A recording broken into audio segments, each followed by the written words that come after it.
Damas y caballeros, bienvenidos a El Discurso. ¿Qué tal, señores? Bienvenidos a El Discurso por José Juan Ubiñas. El día de hoy tenemos un invitado muy especial que ha participado en varios proyectos muy interesantes, entre los que se destacan La suerte de Loli, 100 días para enamorarnos, Cómo cortar con tu patán, La familia Peluche, entre muchos otros proyectos. Y aquí se encuentra con nosotros el guionista Ricardo Álvarez Canales. ¿Qué tal, Ricardo? ¿Cómo estás? José Juan, muchas gracias por la invitación. Un gusto estar en tu podcast y platicar con tus radio y podcast escuchas. Muchísimas gracias por aceptar la invitación, Ricardo. Tú tienes muchísima experiencia en el mundo de guionismo y puedo decir también con orgullo que tú fuiste mi profesor en un momento de la Correcto, universidad. correcto. Ajá. No, o sea, es como otra vida, ¿verdad? Es para que siento que han pasado muchas vidas desde entonces. Para ti, para mí, seguramente han cambiado mucho eh, el mundo. El mundo que nos rodea ha cambiado, nosotros hemos cambiado. Y claro, pero bueno, el cariño sigue ahí, mi querido José Juan. Totalmente. Te quería preguntar qué se requiere para ser un guionista de series y películas. ¿Cuál tú sientes que es el core que necesita una persona que se quiere dedicar a esta labor? Mucha paciencia, Ok. tolerancia a la frustración, perseverancia. Yo creo que, obviamente, además de aprender a escribir y de la academia y de que te guste la escritura, que te guste la televisión, que lo estudies la técnica y demás, si tú no tienes la perseverancia, si tú no tienes la paciencia, eh, vas a frustrarte muy pronto, porque es un trabajo diseñado para frustrarte. Es un trabajo que está diseñado para que quieras aventarte de una ventana todos los días de tu vida. Y muchas veces, hace poco, me preguntaron algo que me han preguntado muchas veces: ¿se puede vivir de escribir? Y yo más bien lo que le contesté es, más que preguntarte si quieres vivir de escribir, debes de preguntarte si puedes vivir sin escribir. Ok. Porque a final de cuentas, tú puedes hacer de esto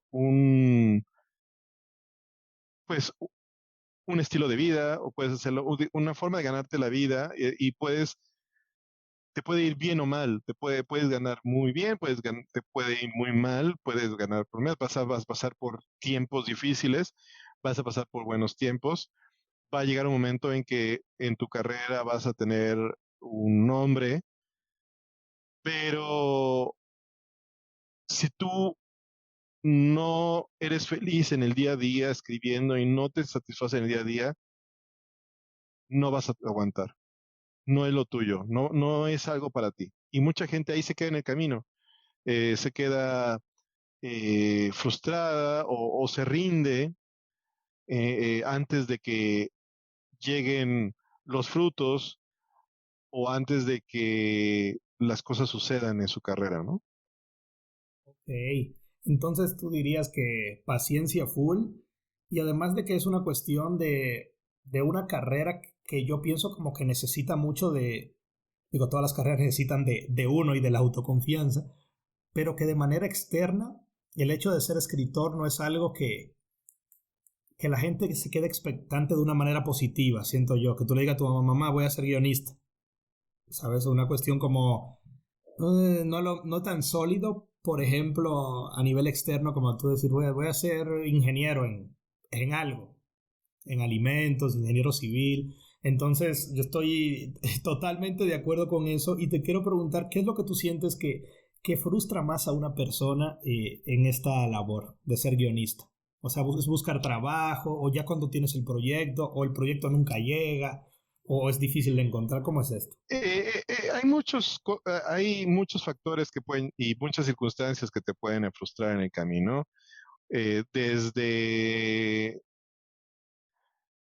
el rechazo. Yo creo que es una profesión en donde el rechazo es inminente, constante y muy probable, ¿no? No importa quién seas, no importa qué tan bien te vaya, siempre va a haber un proyecto que te digan que no. Y seas quien seas, desde Guillermo del Toro hasta nosotros los mortales, nosotros también enfrentamos el rechazo todo el tiempo. El rechazo del ejecutivo, el rechazo de la gente del dinero, el rechazo de una plataforma, el rechazo de alguien que lee, el rechazo de un director, el rechazo del público.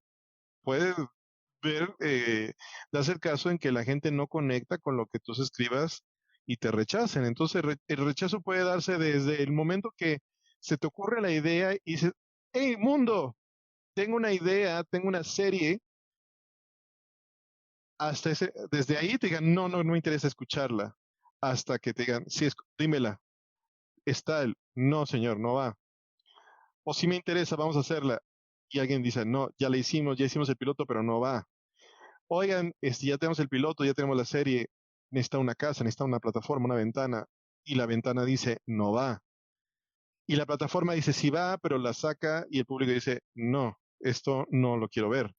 Entonces, tú tienes que estar eh, listo siempre para el siguiente, para la siguiente posibilidad de que te digan que no. O sea, no puedes quedarte enganchado con ese no, porque tienes que seguir adelante, porque esta es una carrera de resistencia. Entonces tú tienes, ok, ya me dijeron en este que no, pero tengo 10 proyectos más en la, debajo de la manga, ¿no? Ya tengo en mi computadora estas ideas o tengo esta posibilidad de hacer esta otra cosa. Y ahí es donde tú tienes que entender que tu vida no es un proyecto, tu vida es una serie de proyectos ok, uno cree en sus historias, pero hay veces que las historias no están listas para salir al mundo, o se adelantan a su tiempo, o no salen en el momento correcto. Se dan muchas cosas y no siempre va a ser por falta de talento tuyo o no es tu responsabilidad. A final de cuentas, la televisión, el cine son medios colaborativos. Son cosas en donde tú eres parte de un eslabón. Trabajas para una cadena de personas en donde muchos factores pueden fallar, desde el marketing, desde la forma de promocionar, la hora en que lo ponen, o sea, a lo mejor eso influye, ¿no? O sea, si lo hubieran puesto a otra hora, a lo mejor hubiera funcionado, si lo hubieran estrenado la película en otro mes, a lo mejor hubiera conectado mejor, o pasó algo en el mundo y el mundo no estaba en ese momento con ánimo de ver algo porque yo lo que quería ver era algo diferente, o sea, cualquier cosa puede suceder y tú tienes que estar siempre con esa posibilidad latente como una posibilidad y seguir adelante con lo que sigue, con lo que venga, con otra historia. Wow, pero esa, esa realmente ha sido una gran respuesta que alivia a los que nos están escuchando y de alguna manera pues puedan hacerse responsable de toda la culpa en caso de que tenga un pues un momento de rechazo, ¿no? Pues hay que también tomar en cuenta, pues como tú dices, que hay muchos factores pues externos a uno que hacen que tal vez no funcione o que sí funcione, ¿no?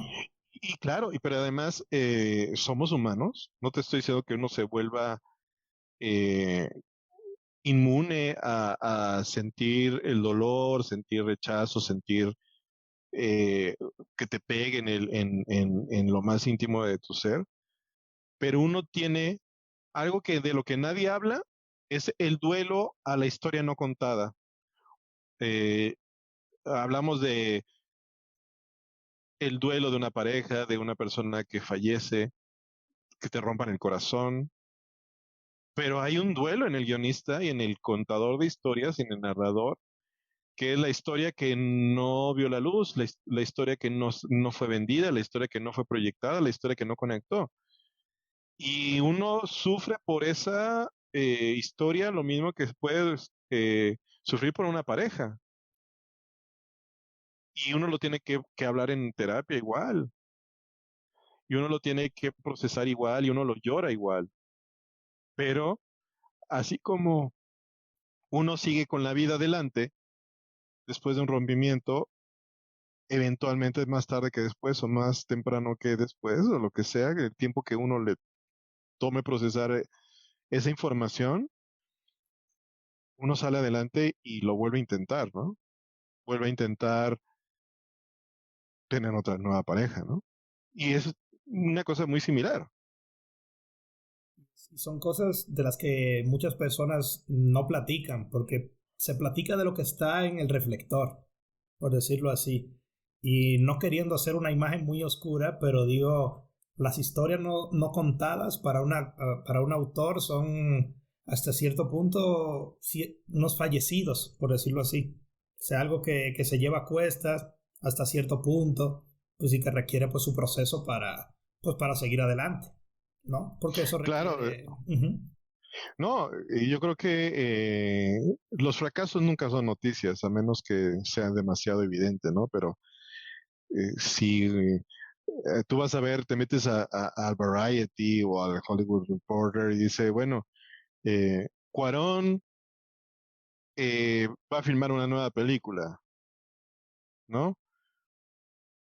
González Iñárritu logra filmar y gana un premio en festival, ¿no? Es una noticia, pero no es una noticia de, ayer Guillermo de Toro tuvo una reunión para pichar y le batearon el proyecto.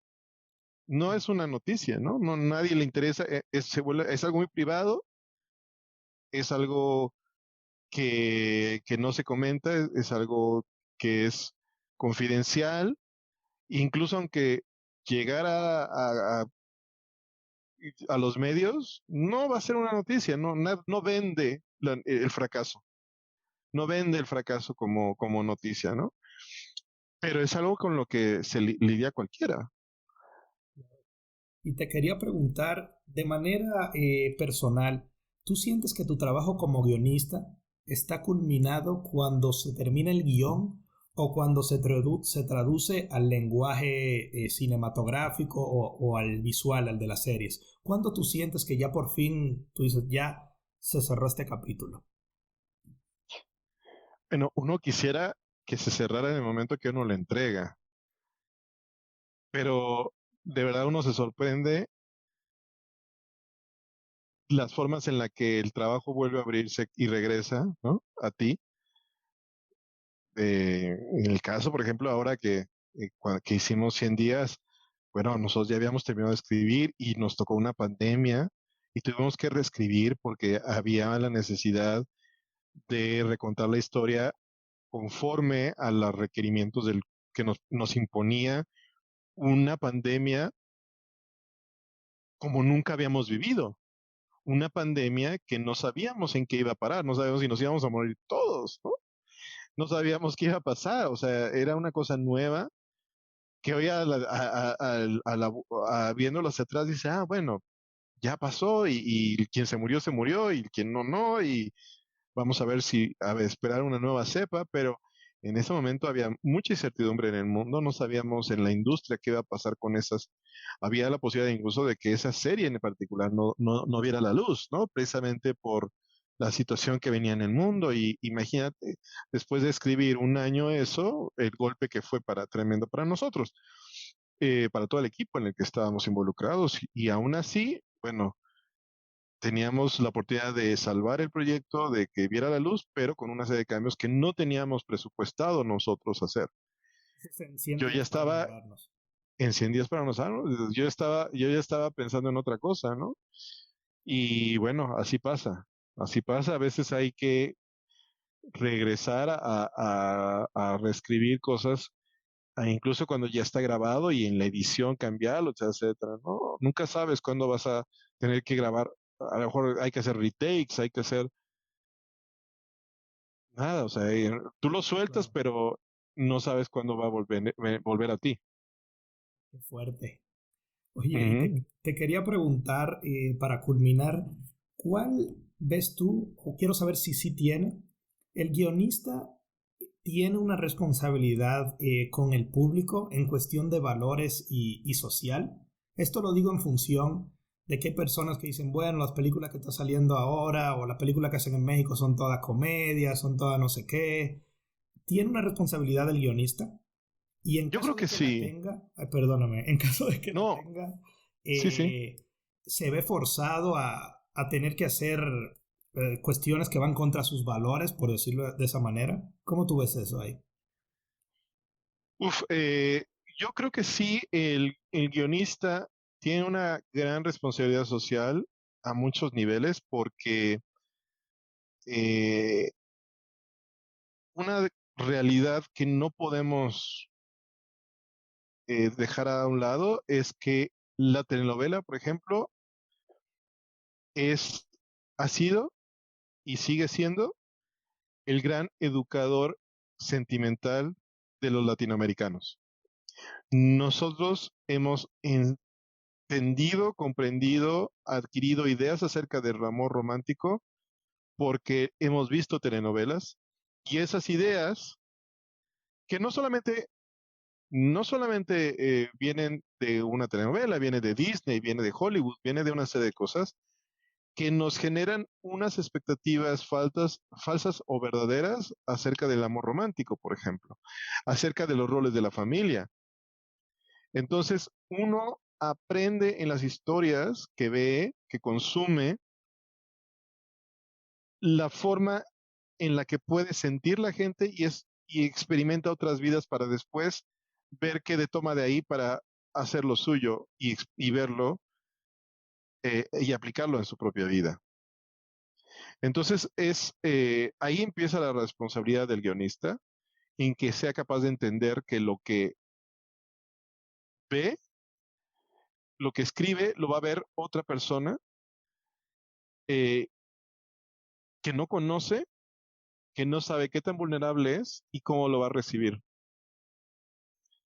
Y si tú no comunicas las cosas de una manera constructiva, yo no quiero hablar de cosas positivas, quiero hablar de cosas responsables, quisiera a lo mejor decir, ¿no? Nosotros, por ejemplo, en 100 días teníamos un personaje trans que era muy delicado manejar porque habla eh, de una realidad que es poco visibilizada en los medios. Con el tiempo, siento que se ha empezado a abrir, pero en ese momento es una cosa que en los medios latinoamericanos no estaba presente. De acuerdo, Y es una totalmente. gran responsabilidad por darle eh, visibilidad. Y una vez que le das esa visibilidad, hacerlo de la manera correcta, justa y retratarlo de una manera realista y adecuada, constructiva hacia esa comunidad. Y creo que en ese caso es particular lo logramos porque dio la pauta en muchas familias a que se hablara el tema, a que muchos chicos, chicas, chiques hablaran esto en su familia y se dieran la oportunidad de abrir el tema y confesarle, abrirse, salir del closet y tener una serie de conversaciones que no estaban teniendo en sus casas. Y esa es una gran responsabilidad si no lo haces de una manera correcta, si lo haces de una manera negativa, si victimizas a esas personas, si lo villanizas a esas personas. Una cosa, por ejemplo, que en en la telenovela latinoamericana ha sido muy común, es, por ejemplo, que el villano es castigado a veces con una incapacidad, rueda por las escaleras y queda en una silla de ruedas. Pero ¿qué pasa cuando haces tú eso? Tú estás diciéndole a la gente que la gente que está pasando por una incapacidad o discapacidad es está recibiendo un castigo. Es un mensaje. Es un mensaje que está implícito cuando estas condiciones no tienen que ver con un castigo, Sí, ¿no? porque... Ajá, sí, está en silla de ruedas porque era un villano. Exacto. O qué pasa si tú pones que un ama de casa que se atreve a trabajar y salir de su casa, la pones como que está abandonando a su familia. Entonces tú estás diciendo que la mujer no puede trabajar, que no puede tener espacios y tener una vida laboral además de la vida en casa, ¿no? Y Claro. tú, y los hijos le reclaman, es que tú nunca estás en la casa, mamá, como algo que no le reclamaría a un padre, a lo mejor, ¿no? O de otra manera. Entonces hay cosas que son bien sutiles y que hoy en día, 2022, siguen sucediendo en las telenovelas y en las series latinoamericanas y en el mundo. Entonces uno tiene que detenerse, reeducarse, deconstruirse, sensibilizarse de qué estamos haciendo con lo que estamos contando, a quién estamos representando, a quién estamos representando en la pantalla con nuestras historias y darle cabida a que haya más representación y más diversidad en lo sexual, en lo social, en lo étnico, en una serie de cosas, ¿no? Y en ese aspecto, como segunda parte de la pregunta, los valores que se están mostrando actualmente en las series y películas, específicamente en México, ¿tú cómo lo sientes? O sea, ¿sientes que el guionista en México tiene esa libertad para poder trabajar en función a sus valores? ¿O hay un conjunto de valores predominante en el medio? Entonces el guionista se ve como obligado a, brother, o tomo este trabajo que me va a dar cierta pago, etcétera, porque si yo me pongo los moños, por decirlo de alguna manera, no voy a conseguir trabajo. Yo creo que sí hay una visión del mundo desde, eh, desde el patriarcado y una visión desde concebida por el hombre heterosexual blanco, que sigue siendo predominante, ¿no? Los galanes siguen siendo blancos, los hombres siguen siendo en la telenovela y en la serie, hay muchos actores que no les gusta llorar, por ejemplo, porque se sienten que van a ser débiles o no les gusta hacer el ridículo verse vulnerables en pantalla porque eso les quita esta cosa de la virilidad. Y yo admiro mucho cuando un actor se atreve a salirse de eso y llorar. Por ejemplo, yo admiro mucho a Eric Elías, que es un actor que se atreve a mostrarse de una manera vulnerable, de entender que hay una masculinidad que puede ser sensible. Y como esto hay muchas otras cosas, ¿no? Hay muchas veces en las que los villanos siguen siendo morenos, siguen siendo de una extracto social, ¿no? Y se siguen perpetuando en series a veces desde una manera muy sutil, casi inocente, quiero decirlo de esa manera como benigna, ¿no? Vamos a creer que es producto de la ignorancia o producto de la insensibilidad más que un acto consciente, ¿no? Pero sigo viendo guiones en donde en la descripción del personaje algunos colegas siguen poniendo rubia y buena, ¿no? Es como casi como casi sinónimos, ¿no? Claro, Y la villana es una come hombres morena, voluptuosa, ¿no? O sea, una mujer que es voluptuosa es una mujer casi promiscua, claro. ¿no? Y entonces se tienen como estas cosas como estas cosificación de la mujer y cosificación de las minorías, ¿no? En donde sigo viendo, en donde la empleada doméstica en la escena hace los mismos chistes o se le da un cierto lugar, ¿no? Eh, cosas que tenemos que atrevernos a romper y mostrar otro tipo de paradigmas, crear nuevos paradigmas de acerca de cómo puede ser un galán de telenovela o de serie, cómo puede ser un galán, un héroe en una película de una comedia romántica. Y poco a poco también la gente lo puede entender. Es porque es un aprendizaje de dos vueltas.